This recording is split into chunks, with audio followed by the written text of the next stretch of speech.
Welcome back to another tutorial. Now it's been a really manic few weeks. Christmas is obviously looming and I've had loads of demonstrations and workshops to do, but I've got quite an exciting demonstration for you now. If you were at my flower demonstration in Barnstable a few weeks ago, you might recognise this pot because I bought it from the sales table, and I'm going to do hopefully a bit more of a structured front-facing arrangement, something that would sit on the hall table or could be done for church or for whatever place of worship you attend. I've got a couple of accessories that have come from the florist supplies, and I've got some what I think are really pretty little icicles. No, they're not icicles, they would be snowflakes. So I've got some pretty snowflakes. Now these are mats, table mats that you would put your plate on. They were bigger than this when I bought them, and I've cut them down into two different sizes, and I'm somehow going to incorporate these into today's design. These have come from a store here in the UK called Home Bargains, and what I've done on the back is just glued some support sticks, so a long garden cane or a kebab stick, and that stops it from flapping about. And if you wanted to, you could make that smaller, or you could cut some sections off, and that gives you a bit of a hint of today's colour combination. I've done lots of traditional colours, so today I'm looking at more of a rose gold, a sort of pinky gold, and as I look down then, I've also got some silvery white twigs. So we've got a bit of a different colour combination. Hopefully you'll enjoy. And I'm also going to introduce some glittery rose gold artificial material. Now I quite often get asked, is it okay to mix the two together? And it is fine. So I'm going to show you what you would do today. And my floral foam is already in my container, and it's below the edge of the container. That's going to allow me to create a design that doesn't need so much foliage at the base, and therefore is going to be a bit lighter and a bit more of a modern way of doing an arrangement. So I'm going to start with those twigs, and these are birch that have been pre-dyed and glittered. So I've bought these in ready done, but it's quite easy to do this with some paint or some spray paint, and then when it's wet, pour some glitter over the front. And I'm going to do almost like a column structure on one side. I don't particularly like that one because it's quite full. I'd rather have these thinner branches, and these are dried. They will last forever. Just store them out of the damp, somewhere nice and dry, and they'll be fine for you forever really. You can keep them at home. So that is on my left hand side as I'm working on it, and I've gone nice and straight and very tall. Nothing there too complicated, but I'm off centre. So if I tilt it forward, you'll be able to see. It's to the left as I'm working on it. The container is fairly neutral. It's quite a natural colour. There's lots of greens and browns and that sort of shade in there. So I don't really have to think about carrying that colour through, because I've already got it naturally in the different types of foliage. Now this is a Phormium or a New Zealand flax. I've rolled the tops over and stapled it. It's not a new technique. It's something that's been around for quite a long time. And if you want to see videos where there's leaf manipulation in there, then I can do some in the new year. Just comment in the box below. This was a very big trend maybe 10 years ago, 15 years ago. It's still massively popular, and you can buy lots of books that show you how to manipulate the greenery, and that's just going to give me a different shape there on the top, and I've done two, so quite easy to do. Roll it over and staple it, and it gives a more interesting top to it rather than that very severe straight line. So a bit of contrast there between the two. And I've also got some pussy willow. Now you know it's not particularly seasonal. We're obviously in the winter, but the pussy willow is available to us pretty much all year round, and it gives a bit of a wintry feel, I thought. It's quite spring-like in its texture and its availability usually, but I thought it added a bit of winter texture to my design. And I'm just going to pop, for a minute I'm just going to use two in front of that straight line that's created by those Phormiums. Now because I don't have greenery, because I don't have foam above the level of my container. It means I can't go sideways because I don't have any foam. So I'm going to be able to come out at just an angle, not at that really severe position. So more angled rather than really straight out over the side. And for that, I've got two types of Christmas pines. This one is the Nordman pine. In a minute, we're going to have some blue spruce. And I always think this adds such a lovely perfume and a really gorgeous texture to your Christmas designs. And these are going to sort of splay out here on the side. Now we use lots of these pines for Christmas wreaths. We use them for door hangings, archways round the outside of people's houses, and it's a really good long-lasting greenery. And you might be lucky enough to have a Christmas tree or something similar in your garden. If you haven't got a pine like I have, again, just look for whatever you can get from your garden or pop out to your local florist, because generally at Christmas time they would have a selection of foliage for you to purchase.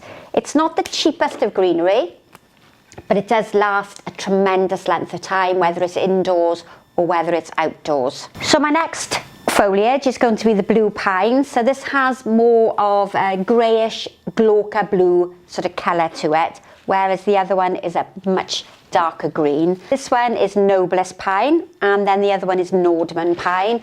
And you might have worked out that I'm grouping them together so that we have the materials clustered together on both sides.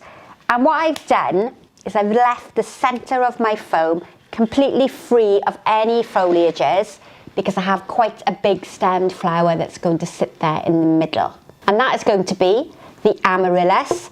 Just going to slide you over it slightly. Now the Amaryllis, Hippeastrum, depending on what country you're in, is a really popular flower at Christmas, although to florists it's nearly available all year round. And this variety is called Tango, and it's a spider amaryllis. So it's not that really big heavy amaryllis that we're used to seeing. It's a far more dainty one. And what I'm going to do is look for the one that has the smallest head, because that's going to be my taller flower. And you'll often hear me talk about stem types, so hollow, woody, semi-woody, soft, and this really does epitomise, it's an excellent example of a hollow stemmed. So we have to be quite careful putting this into the foam so that it doesn't snap. And you might have noticed me fumbling around there because I was looking for one of these garden canes, which I'm going to insert into the stem structure, and it will hold my flower nice and straight. And I'm going to come in with these almost in the centre of my arrangement. I'm going to work them down in almost like that focal line that you hear me talk about quite often. So this one needs to be slightly shorter. Let's just check that out. I think that possibly could do with being a bit shorter. The only thing with them is you don't want to cut them too short, because there's no way we can make them longer.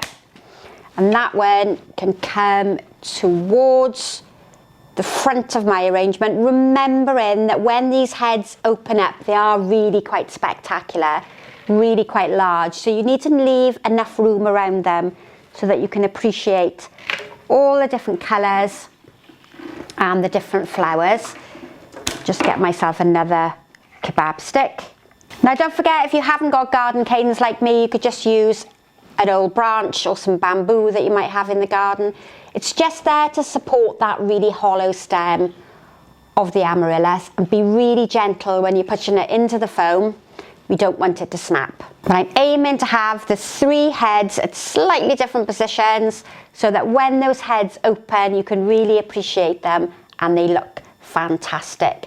Now, there's not a lot of flower content in there, but because it's such a big flower, it really is going to make a statement. And if you're doing this for church, you might be restricted with the budget, and you could replace those with a lily or a big chrysanthemum bloom, and you're still going to get quite an impressive design. Right, now at the base, I'm going to introduce a bit of colour. This one is Skimmia japonica. We might have looked at this before. I sometimes use it in a limey green, but today we're going with this gorgeous sort of shade of red, which is going to help connect with that lovely colour of my amaryllis. And I'm going to do exactly the same. I'm placing everything in groups so we get a bit of a momentum and a real emphasis on the different flower types. On the opposite side, if you're watching from South Africa or the Eastern and Western Cape, you might be familiar with this. This is a little caps berry or flower. I never know whether it's a flower or a berry, but this is almost like our heather that we have here in the UK. And I'm going to do almost like a similar design in the middle. I'm just going to group it together in the centre.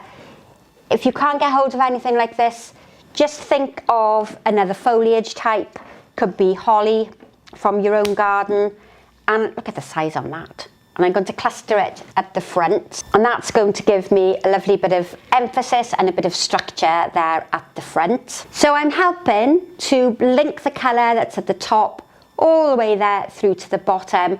So when the head's open, there's an equal amount of visual weight. So it doesn't look too small at the base. There's still some dominant material at the bottom. And grouping materials together like this is often described as a more modern way of arranging, but it's just something different for you to look at. And before I put my sparkly bits in, I'm going to introduce these snowflakes. Now, I'm not quite sure if they're going to be too big. So when you see the photograph at the end, if they look smaller, it's because I've cut them down. But I'm thinking, sitting at the back of the arrangement, grouped together on one side, they're going to look really quite attractive.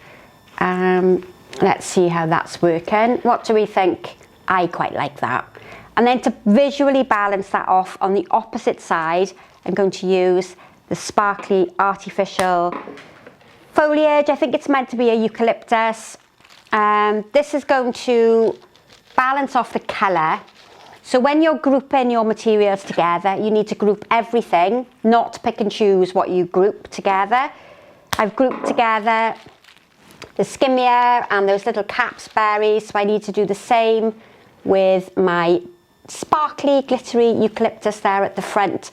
And then what I'm going to do on the opposite side is I've got some cones that have a similar colour, and I'm going to put those in on the opposite side. So the colour is at the left side, the front, and the right-hand side. And these are already on those kebab sticks for me, so they're going to tuck in into that foam quite securely without me worrying too much about having to wire them or tape them. And that's one of the advantages of being a florist, is we can buy a lot of this material ready done. And if you're handy with a drill, you just need to drill a very small hole in the base of the cone and then insert a nice tall twig or a kebab stick in my case, and it's much easier and quicker than fiddling around with strong florist wire. So let's just get that one into place. And I'm thinking that that's nearly done. I'm really pleased with how that's turned out.